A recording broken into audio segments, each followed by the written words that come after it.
பூலோகமெல்லாம் காப்பவன் நீயே, பூவான நெஞ்சம் கொண்டவன் நீயே, காலங்கள் யாவும் கடந்தவன் நீயே,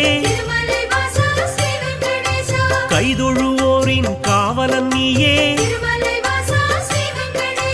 ஞானத்தை அளந்த நாயகன் நீயே,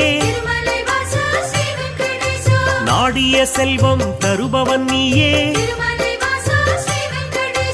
கோல எழிலை கொண்டவன் நீயே,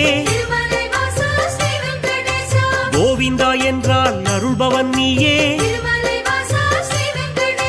மாலவன் என்று உனை அழைப்போமே, மாமலை எழில் வாழ்பவன் நீயே,